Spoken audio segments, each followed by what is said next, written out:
Your 48 First Alert weather forecast with meteorologist Jeff Desnoyers.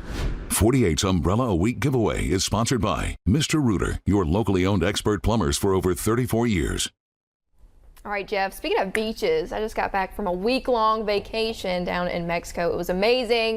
It was like high 80s every single day, not high 80s here, unfortunately. No, we did have a couple 80s last week, but certainly not like it was in Mexico where you were on a beach. And, you know, it was a lot closer than going to Mars for those beaches. That is very true. But yeah, speaking of, I told you guys yesterday when we left, it was snowing. When we came back, it was significantly warmer. And I was like, is this the same place? What's happening? And now you come back, and now we wake up together this morning, and it has that winter feel again outside. Exactly. It's chilly to start the day, everybody. I mean, there's a lot of 20s, and I figured that we'd be in the 20s more than the 30s this morning, just because I did not bank on a lot of cloud cover overnight, and it's more clear than cloudy, so therefore that's allowed the temperatures to drop a bit, and that's why most locations are waking up in the 20s. Good news is those really gusty winds from yesterday have backed off, and it won't be nearly as windy today.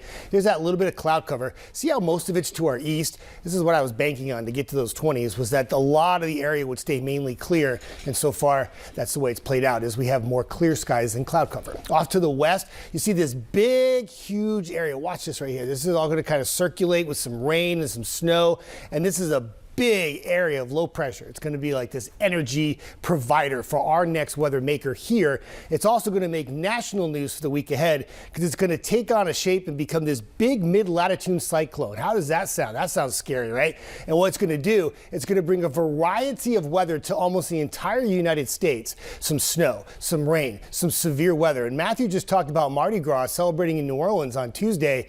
That's going to be dicey, man. I mean, there's going to be a big threat for storms in the New Orleans area for Tuesday and for our area as well. So after a cool sunny day today, we're dry Monday. Our mid-latitude cyclone is taking shape in the Rockies, and then it ejects into the plains and then blossoms into a big storm. And how does it impact us? It impacts us with strong winds on Tuesday, strong to severe thunderstorms at night, more wind on Wednesday. And remember, you don't have to have a thunderstorm to have strong winds with this situation. So therefore, if you have some 40, 50 mile an hour winds before the thunderstorms even get here, and then that knocks out power, and then the storms move out, and then on Wednesday it's still windy, it's going to be very hard to restore power. So therefore, this could be a 48-hour stretch where those winds are going to be probably more of the headline than the thunderstorms themselves, because I don't think this plays out to be a big tornado situation. It's more of a rain and wind event for us, and the areas in red would have the higher chance for some of the strongest wind gusts with this. Here's the timeline for the winds, and it starts at Tuesday night, 6 p.m. and goes east till about 3 a.m. Gusts could be as high as 70 miles an hour, not just with thunderstorms too. Remember, you're going to have some wind preceding the thunderstorms that could be just as strong, and therefore this looks like a big 1-2 punch of rain, wind, and then mix in some thunderstorms as well, and it's a very stormy stretch. So here's this hour-by-hour forecast for that time frame of the 48 first alert weather days we have. A few showers on Tuesday around the noontime hour. Notice that your winds are about 30 miles an hour. That's not too bad. And then we go throughout the day. No rain yet, but look at the winds happening at 3 p.m. This is way before the storms even get here.